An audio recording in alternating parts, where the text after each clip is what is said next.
My name's Anna, I just turned 27, and I was about to marry Jake, my college sweetheart. Everything was going smoothly until my mom called out of the blue. Anna, sweetie. Her voice was way too chipper. What kind of suit do you think Tom should wear when he walks you down the aisle? I nearly choked on my coffee. Tom was her latest conquest. Some younger guy I'd seen maybe twice or thrice. Mom, what are you talking about? Grandpa's walking me down the aisle. There was a long pause. Then she exploded. What? You can't do that to me, Anna. Tom needs to practice being a father. He has a teenage daughter, you know. He needs to know how it feels to walk his little girl down the aisle. I couldn't believe what I was hearing. Mom, I'm not his little girl.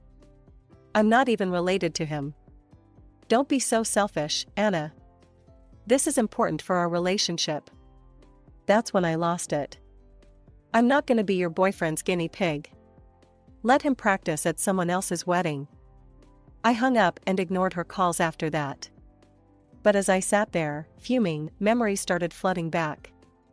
Memories I'd tried hard to forget. Dad died when I was 10. After that, Mom went off the deep end with men. She worked for a trucking company, and our house became a revolving door for every Tom, Dick, and Harry passing through town. Anna, meet your new daddy, she'd say, hanging off some scruffy guy's arm. A week later, he'd be gone, replaced by the next one and only. I hated it.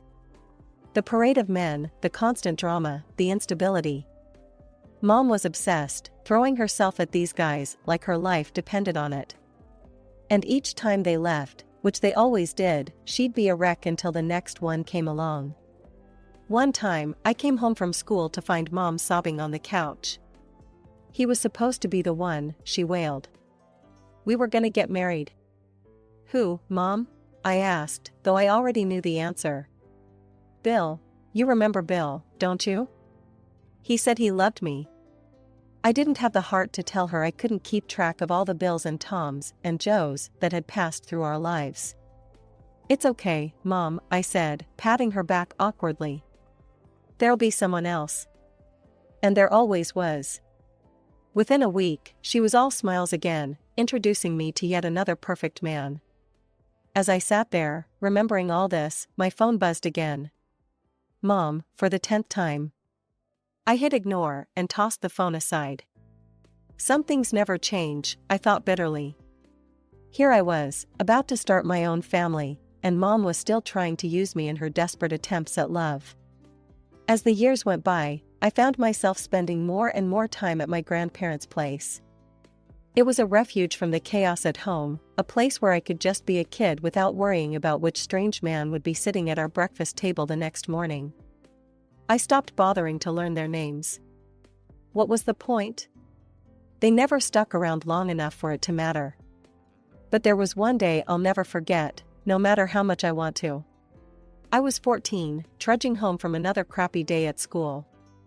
All I wanted was to grab a snack and lock myself in my room. Instead, I walked into World War III. Mom was in the living room, screaming and pulling the hair of some woman I'd never seen before. The strange woman was giving as good as she got, shrieking like a banshee.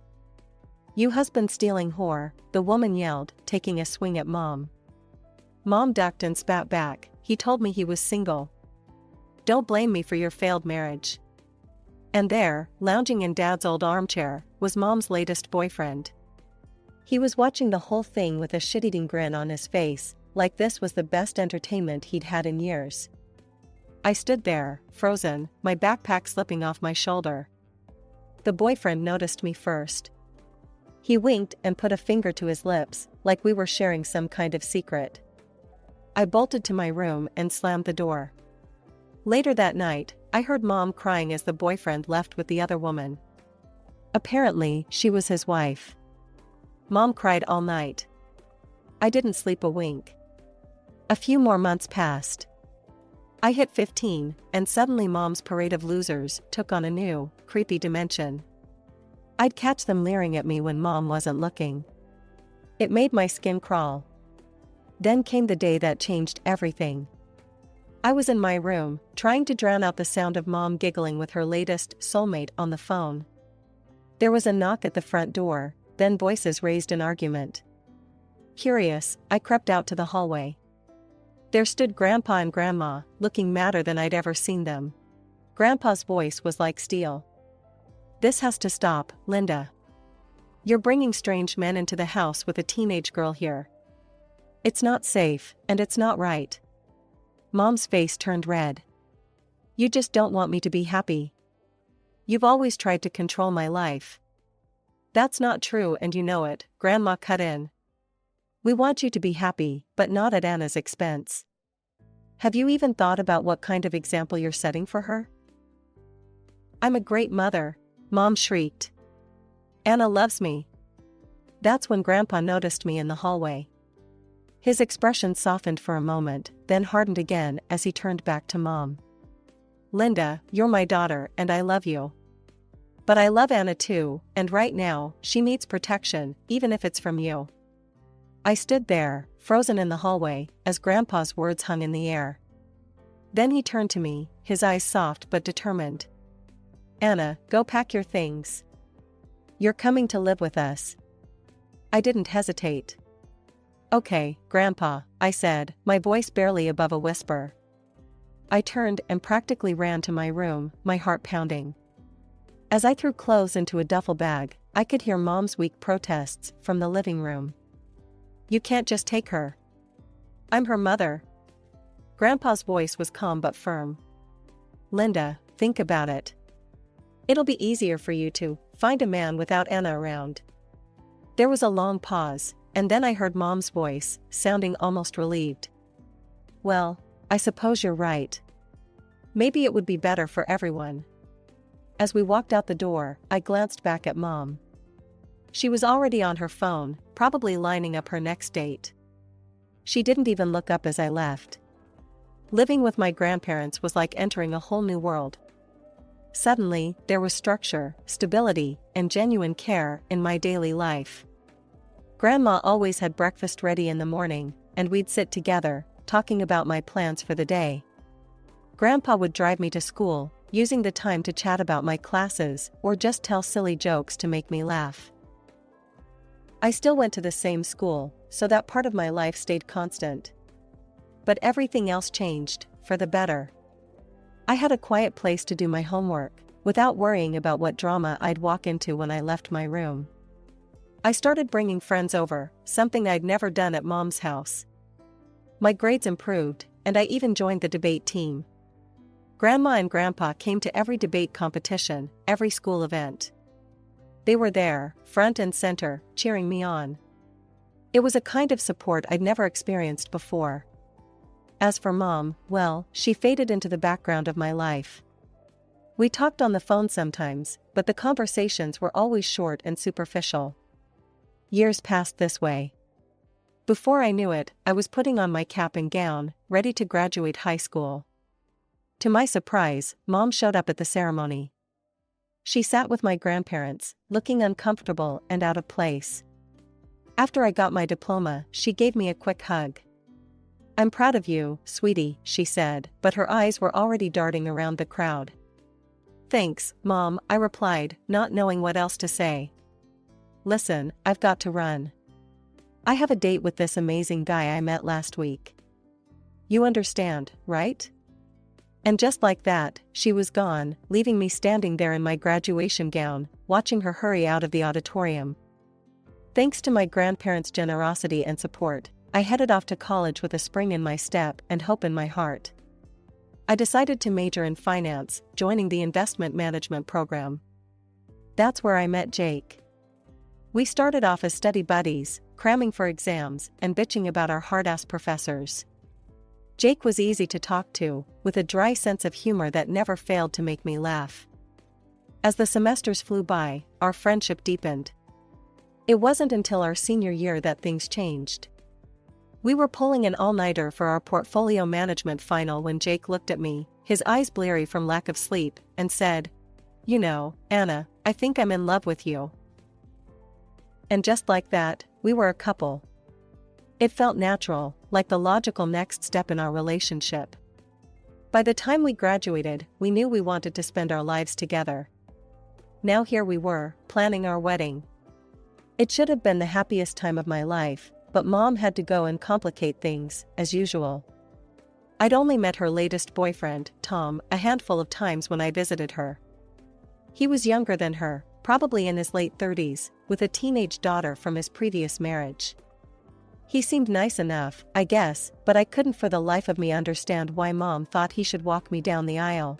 After Mom's phone call, I knew I needed to talk to Grandpa. I drove over to my grandparents' house, the place that had been my true home for so long.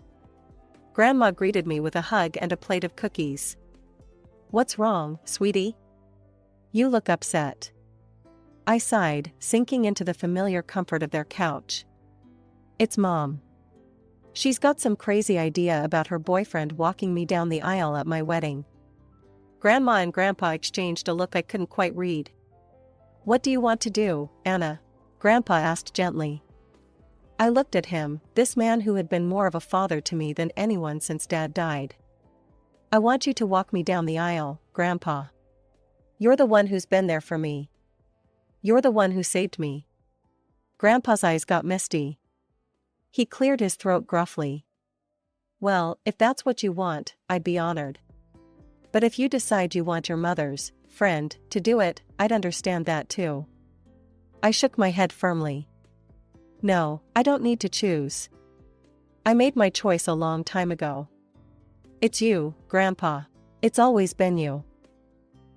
Grandma came over and hugged us both. "Your mother isn't going to like this," she warned. I sighed. "I know, but it's my wedding. Don't I get a say?" Just then, my phone buzzed. It was Jake. I put him on speaker. "Hey babe, how'd it go with your grandparents?" I filled him in quickly.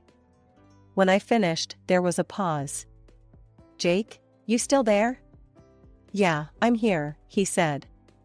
"Look, Anna, you know I support you, right? Whatever you decide about this, I'm in your corner. If you want your grandpa to walk you down the aisle, then that's what should happen. Your mom, well, she'll just have to deal with it." I felt a wave of relief wash over me. This was why I loved Jake. He got it. He understood. "Thanks, Jake," I said softly. "I love you." "Love you too. See you tonight?" After I hung up, I looked at my grandparents. They were smiling at me, pride evident in their eyes. I thought I'd made myself clear, but Mom wasn't about to let it go that easily. My phone rang constantly over the next few days, always her number flashing on the screen. Finally, I answered, bracing myself for the storm. "Anna, you need to reconsider this," Mom said, not even bothering with a hello. "Tom really wants to walk you down the aisle. It would mean so much to him." I pinched the bridge of my nose, feeling a headache coming on. "Mom, I've already told you. Grandpa is walking me down the aisle. End of story." "But Anna, you don't understand. This could really strengthen my relationship with Tom. He might get offended if I can't convince you. Don't you want me to be happy?" I lost it. "Your boyfriend's whims are your problem, Mom. I'm busy planning my wedding. Please, just stop." There was a pause, then Mom's voice turned cold. "Fine. If that's how you want to be, maybe I won't come to the wedding at all." The old me might have backpedaled, might have tried to smooth things over. But I wasn't that scared little girl anymore. "You know what, Mom? If that's how you feel, then don't come. This is supposed to be the happiest day of my life, and I don't need your drama." I hung up before she could respond, my hands shaking with anger and something else, relief, maybe? A few days passed, and I started to relax. Maybe Mom had finally gotten the message. Maybe she'd cool off and we could talk things through like adults. I should have known better. I was at work, deep in a financial report, when my boss's assistant came to my desk. "Anna, Mr. Thompson wants to see you in his office." Confused, I made my way to the corner office. As soon as I opened the door, I knew something was wrong. There, sitting across from my boss, were Mom and Tom. Mom's face was streaked with tears, her makeup a mess. As soon as she saw me, she let out a wail. "Oh, Anna, how could you be so heartless? Refusing your own parents like this." I stood there, shell-shocked, as she pointed first to herself, then to Tom. She turned to my boss, her voice pitched for maximum dramatic effect. "Mr. Thompson, please, you have to talk some sense into her. She's tearing this family apart." Mr. Thompson looked deeply uncomfortable, his eyes darting between Mom and me. Before I could say a word, Mom stood up, grabbed Tom's hand, and swept past me out of the office.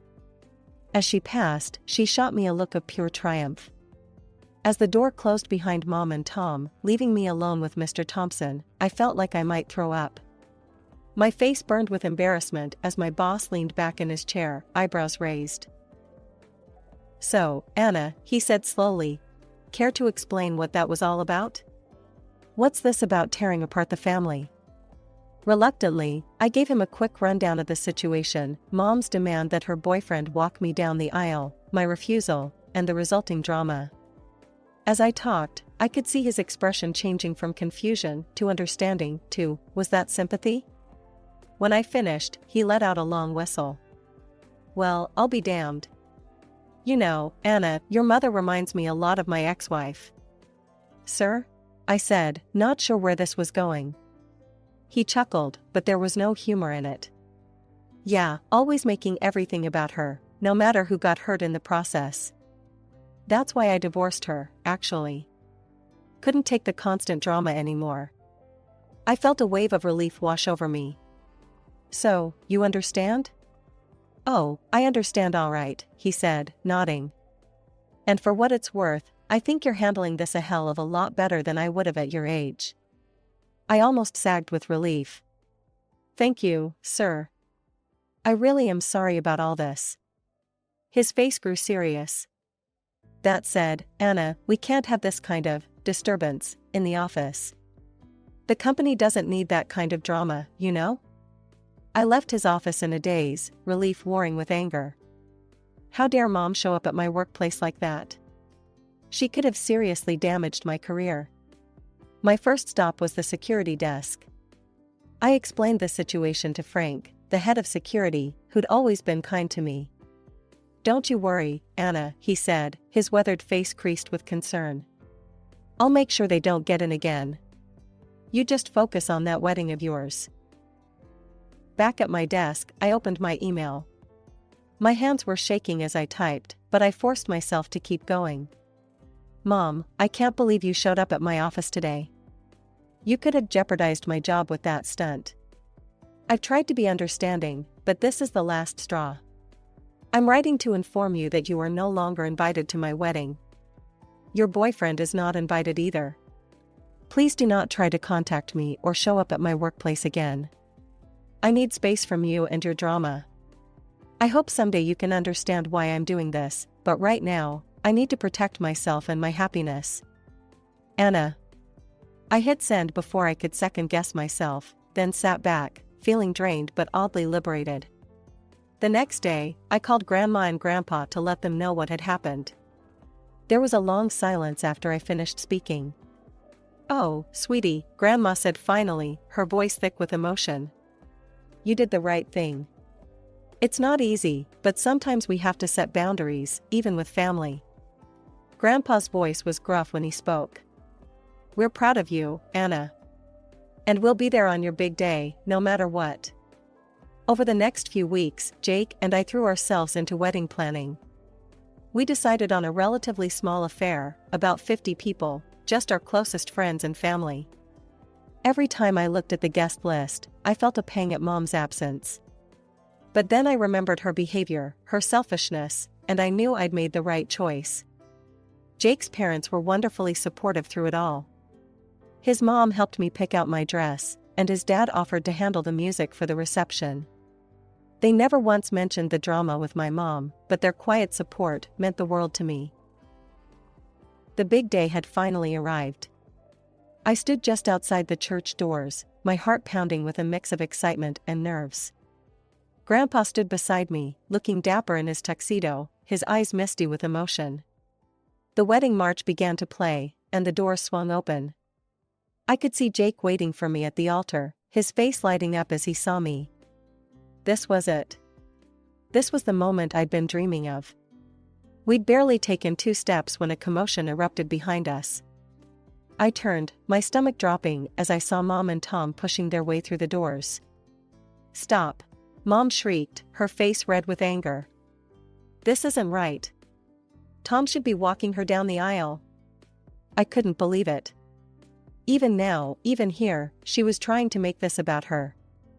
"Mom," I hissed, "what are you doing? You're not invited." She ignored me, turning to Grandpa instead. "Step aside, old man. This isn't your place." I felt rage boiling up inside me. "How dare you," I spat. "How dare you try to ruin my wedding day because of your stupid whim? Get out." Mom's face crumpled, and the waterworks started. It was a performance I'd seen 1,000 times before. "Oh, Anna," she wailed, "how can you be so cruel? After everything I've done for you? I raised you all alone after your father died." I was about to respond when Grandpa stepped forward, his voice calm but steely. "That's enough, Linda. Everyone here knows your reputation. Everyone knows who really raised Anna. You need to leave. Now." Mom looked around, seemingly noticing the guests for the first time. Dozens of faces stared back at her, a mix of shock, disgust, and second-hand embarrassment clear in their expressions. No one was buying her act. Her face hardened, the fake tears disappearing in an instant. "Fine," she snarled. "If that's how you want it, Anna, then I'm done. I disown you. I have Tom now, a man who actually appreciates me. You've always been stupid and arrogant anyway." I felt like I'd been slapped, but before I could respond, Grandpa stepped forward again. "Well, Linda," he said, his voice cold, "if that's how you feel, then let me make something clear. You're out of my will. And you're out of my house. It's my property, and I want you gone by the end of the week." As Grandpa's words echoed through the church, I watched the color drain from Mom's face. She turned to Tom, clearly expecting his support, but his expression had completely changed. He glanced at Grandpa, then back at Mom. "Wait, did he just say you're out of his will? And kicked out of the house?" Mom nodded weakly, her eyes pleading. Tom's face hardened. "Well, in that case, we're done. I don't need you without money. I can find someone younger anyway." With that, Tom turned and walked out of the church, leaving Mom standing there in shock. For a moment, everything was silent. Then, Mom let out a wail that made my skin crawl. "You," she screamed, pointing at me. "This is all your fault. You've ruined everything." She lunged towards me, but Jake stepped in front of me protectively. At that moment, 2 police officers entered the church, likely called by one of the guests. "Ma'am," one of the officers said, approaching Mom, "we're going to need you to calm down and leave the premises." But Mom was beyond reason. She began to sob and scream, hurling insults at everyone as the officers gently but firmly escorted her out. Her screams echoed through the church even after the doors closed behind them. We took a 30-minute break to regroup. When we returned, the ceremony was beautiful. As Jake and I exchanged our vows, I felt a sense of peace wash over me.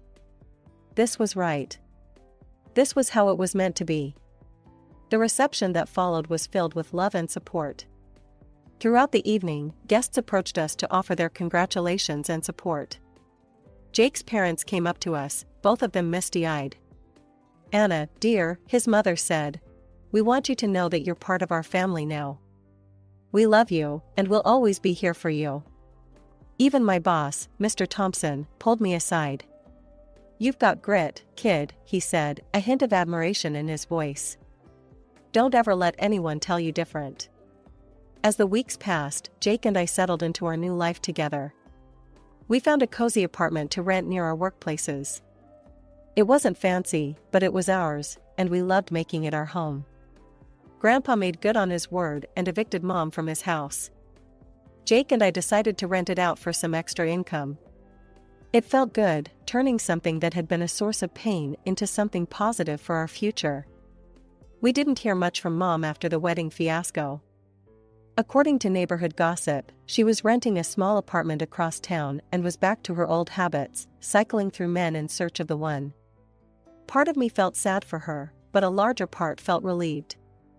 For the first time in my life, I wasn't responsible for her happiness. I wasn't caught in the crossfire of her drama. One evening, about 6 months after the wedding, Jake and I were looking through our wedding album. We came to a photo of me and Grandpa walking down the aisle, both of us beaming.